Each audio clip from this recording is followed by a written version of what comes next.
Kenalkan saya Cynthia Mala Pratama. Saya Zafira Israfnia. Saya Mutia Citra Nabila. Saya Chelsea Dinera Wijaya. Dan pada siang hari ini kami telah bertemu bersama brand manager dari brand Citos, yaitu dengan Bapak Eri. Untuk Pak Eri bisa perkenalan terlebih dahulu. Ya, nama saya Yuniar Eriantono. Kebetulan saya bekerja di perusahaan di Citos. Baik, kita langsung ke seksi pertanyaan.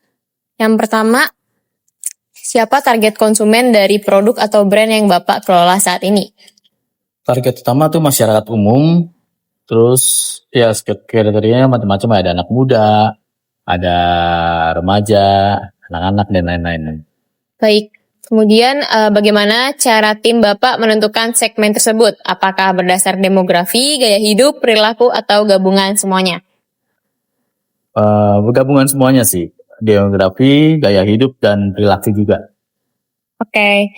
Dalam satu kampanye iklan, bagaimana Bapak menentukan segmen mana yang jadi fokus utama? Apa pertimbangannya? Demografi dari jenis usia biasanya. Kalau generasi usia generasi Gen Z ya, itu 18 antara 18 sampai 25. Terus kalau milenial itu 26 sampai 40 tahun, dan kalau generasi X itu 41 sampai 55 tahun. Oke, baik. Kemudian seberapa besar pengaruh pemahaman tentang segmen pelanggan terhadap arah pesan dan ide iklan Anda? Biasanya arah pesan Di bawahnya ini. ini langsung terlihat. Segmen pelanggan adalah kunci untuk menciptakan peran dan ide iklan yang relevan, efektif, dan personal.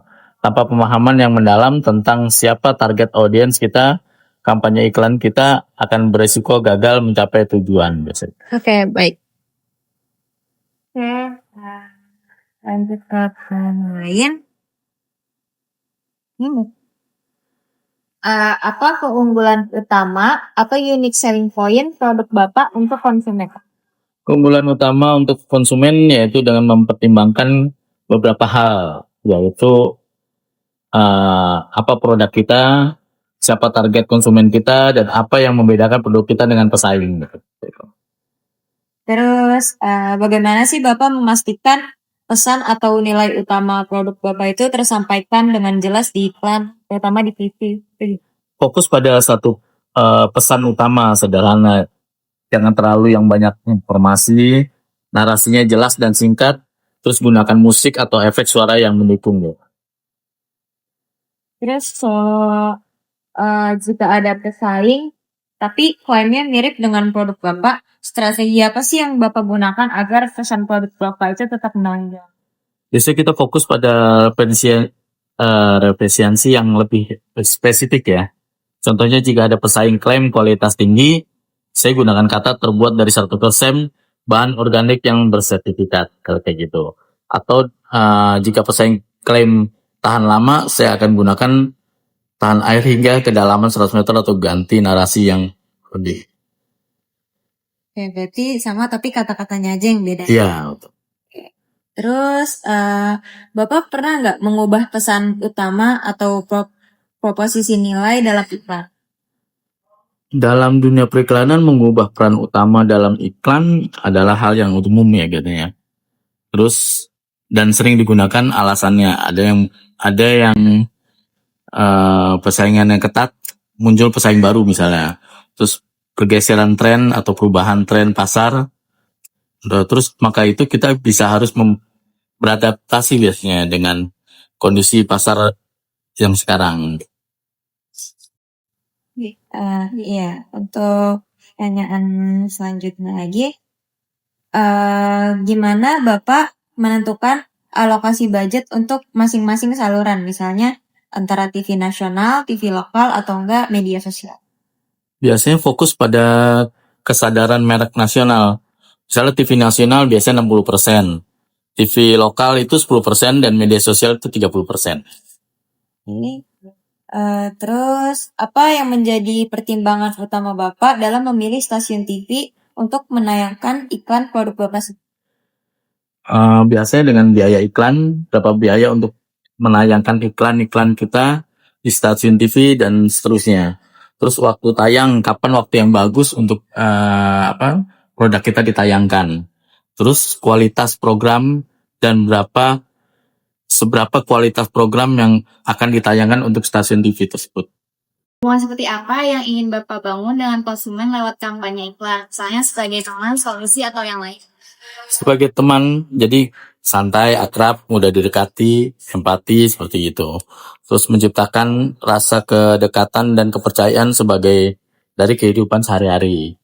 Terus solusinya menunjukkan bahwa merek dapat memecahkan masalah, memenuhi kebutuhan konsumen dengan efektif.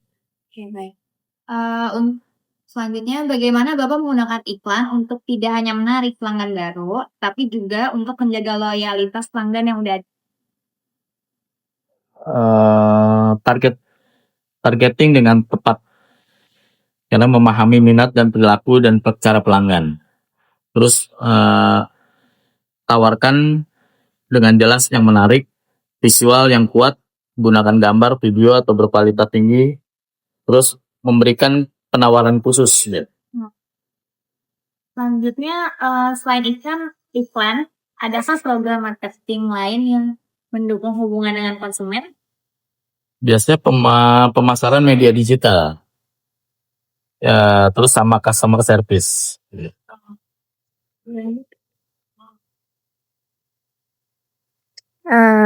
Selanjutnya, bisa dijelaskan bagaimana alur kerja tim Bapak mulai dari awal sampai iklan ditayangkan di TV?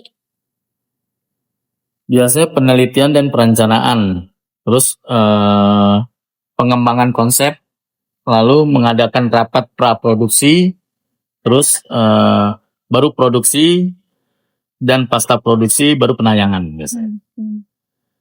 Selanjutnya, aktivitas mana dalam proses tersebut yang menurut Bapak itu paling kritis dan memerlukan perhatian lebih? Misalnya dalam penyusunan kreatif brief, proses produksi, atau media planning.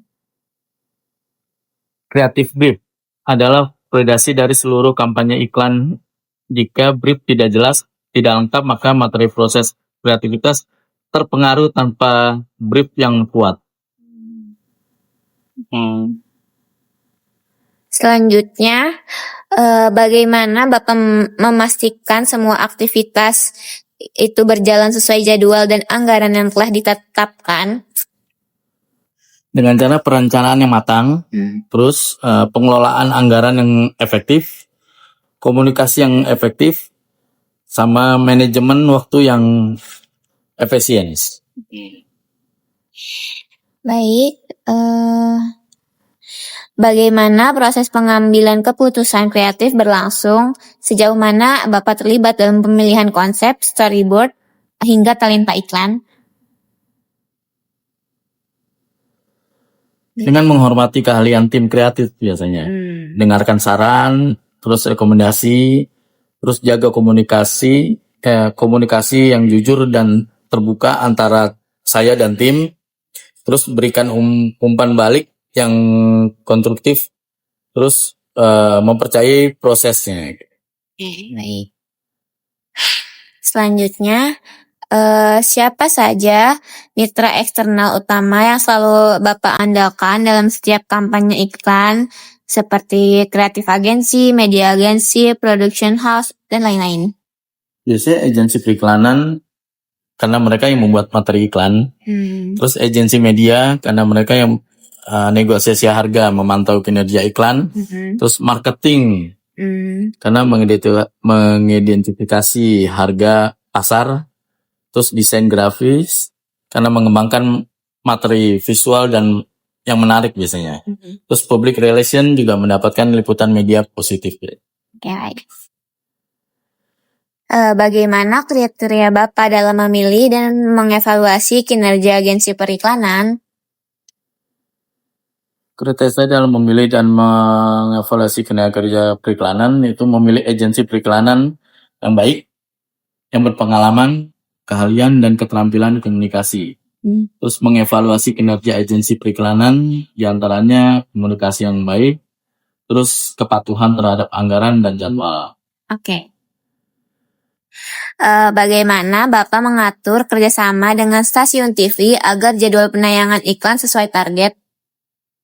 Biasanya kita melakukan riset ya, memilih stasiun TV yang seperti siapa target audiensnya, terus kita pilih program yang paling bagus, terus program yang paling banyak ditonton, target audiens kita pilih rating TV yang terpercaya biasanya gitu. Terus negosiasi yang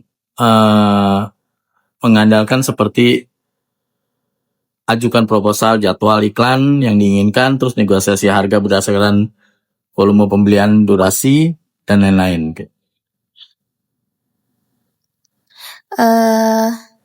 Selanjutnya dalam kerjasama dengan mitra, bagaimana Bapak menyeimbangkan kebebasan ide mereka dengan arahan dan karakter brand Bapak? Biasanya kita adanya komunikasi yang jelas dan terbuka.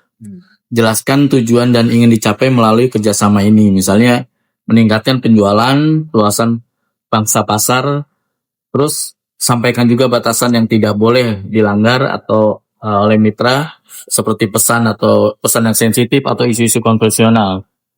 Terus ajak mitra kita untuk berkontribusi dalam pengembangan ide. Jika ada perbedaan pendapat, cari solusi titik temu yang dapat mengakomodasi kedua belah pihak. Baik, lanjut ke pertanyaan berikutnya. Ketika Anda memutuskan untuk meluncurkan kampanye iklan TV baru, apa tujuan utama yang paling sering ingin dicapai? Apakah selalu untuk meningkatkan brand awareness? Biasanya untuk peningkatan penjualan ya. Terus mengubah cara konsumen memandang merek kita, terus mendorong konsumen juga membeli produk yang lain-lain kita, terus memperkuat hubungan dengan pelanggan yang sudah ada dan terus membeli produk kita. Oke, baik. Kemudian bagaimana Bapak mengubah tujuan bisnis, misalnya kayak meningkatkan pangsa pasar 5% menjadi tujuan kampanye yang lebih spesifik dan terukur. Misalnya meningkatkan top of mind awareness dari 20% menjadi 30%. Gitu doang. Biasanya memahami tujuan bisnis secara mendalam. Harus ada tujuan yang jelas dalam tujuan kampanye. Misal, saya bergerak di perusahaan kopi lokal, ingin meningkatkan pangsa pasar di kalangan anak muda. Maka tujuan kampanye yang lebih spesifik adalah meningkatkan top of mind di kalangan anak-anak muda dari 14% menjadi 25%. Oke, baik. Kemudian adakah tujuan sekunder yang biasanya menyertai tujuan utama tersebut? Biasanya meningkatkan brand loyalty, terus meningkatkan penjualan dan membangun hubungan dengan pelanggan. Baik, terima kasih. Selanjutnya, dalam satu iklan yang berdurasi 30 detik, apa satu hal terpenting yang harus diingat oleh penonton selama melihatnya? Pastikan merek kita atau logo itu mudah diingat dan terlihat jelas ketika iklan itu disampaikan. Terus sampaikan pesan utama yang jelas dan ringkas. Terus berikan ajakan yang jelas tentang apa yang penonton ingin lakukan setelah melihat iklan kita tersebut. Oke. Selanjutnya, bagaimana Bapak memutuskan apakah pesan iklan akan lebih menekankan pada aspek fungsional atau manfaat produk atau emosional seperti brand feel?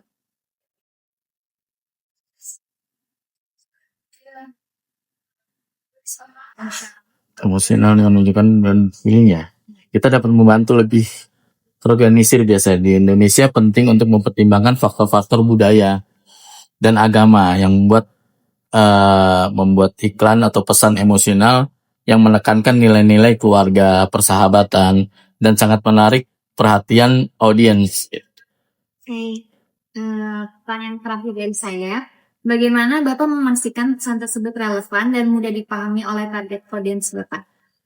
Biasanya kenali target audiens kita secara mendalam, seperti kumpulkan data-data tentang usia, jenis kelamin, dan lain-lain. Terus gunakan bahasa sehari-hari yang mudah dipahami semua orang. Terus tampilkan situasi dan karakter yang mirip dengan kehidupan sehari-hari. Oke, pertanyaan selanjutnya, selain rating dan share, data spesifik apa yang Bapak gunakan untuk memilih stasiun TV? Misalnya kayak profil penonton atau kesesuaian program. Profil penonton itu dilihat dari usia, jenis kelamin, dan Selain rating dan share, data spesifik apa yang Bapak gunakan untuk memilih stasiun TV? Misalnya profil penonton atau kesesuaian program. biasanya rating penonton itu dilihat dari usia, jenis kelamin, lokasi, gaya hidup penonton, atau yang sangat penting untuk memastikan stasiun TV juga tersebut menayangkan target audience. Terus kualitas program.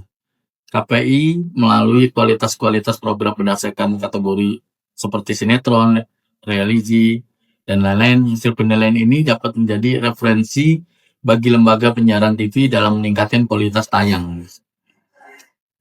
Oke, terus gimana strategi Bapak dalam menentukan perempatan waktu, misalnya kayak prime time sama non prime time, dan frekuensi penayangan iklan? Kalau prime time itu iklan yang menurut yang baik biasanya ditayangkan antara jam 16 sampai 22. Ketika jumlah penonton TV paling tinggi. Dan kalau non prime time itu biasanya iklan yang muncul di luar prime time, pagi, siang, atau larut malam. Seperti rokok, terus dan lain-lain. Jadi iklannya harus tergantung sama Sama jam juga. Kalau kayak snack atau chicken biasanya kan kalau hari libur tuh hari Minggu pagi gitu, anak pagi ya. nonton. Nah itu bagus banget. Terus apakah Bapak mempertimbangkan lingkungan iklan di jenis iklan kompetitor yang sering muncul di stasiun TV yang sama? Tentu ya, untuk mempertimbangkan lingkungan iklan yang ada, biasanya menghindari asosiasi negatif atau memaksimalkan dampak iklan atau mengurangi bisingan iklan.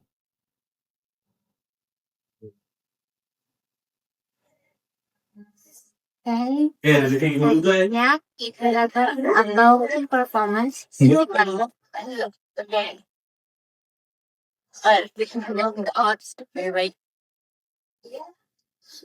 Sebelum kami selesaikan, kami mengucapkan terima kasih banyak Sama-sama. Pak Edi telah meluangkan waktu untuk kami mewawancari Bapak. Baik, sekian dari kami. Wassalamualaikum warahmatullahi wabarakatuh. Waalaikumsalam warahmatullahi wabarakatuh.